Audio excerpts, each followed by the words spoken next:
This episode contains content that may be disturbing for some listeners. Listener discretion is advised. In 1960, the Big Apple experienced the unthinkable. I'm Jason Horton, and this is Strange Year.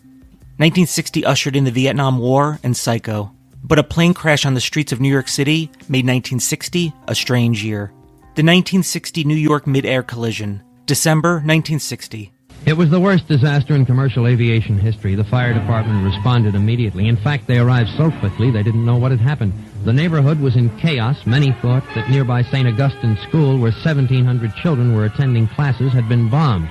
It was only after the plane's tail section, bearing the word United, had been discovered that those present could begin to guess what had occurred. On December 16, 1960, two airplanes collided over New York City. On the snowy December morning, a United DC-8 from Chicago was heading for Idlewild Airport, which is now JFK, in southern Queens. At the same time, a TWA flight was flying in from Dayton, Ohio, to LaGuardia Airport in northern Queens.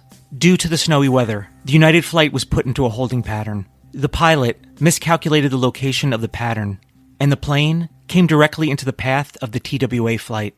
More on that after a word from today's sponsor. The TWA plane fell onto Miller Field, a military airfield on Staten Island. The United flight, missing its right engine and part of a wing, came down in the middle of a Park Slope neighborhood in Brooklyn. It narrowly missed St. Augustine's Academy and hit an apartment building and the Pillar of Fire Church. The crash killed 134 people, 128 on the planes and 6 on the ground. This included a church caretaker and 2 men who were selling Christmas trees.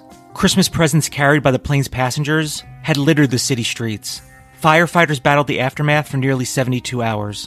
11-year-old passenger Stephen Baltz initially survived the crash, having been flown from the plane into a snowbank. He described the scene as follows.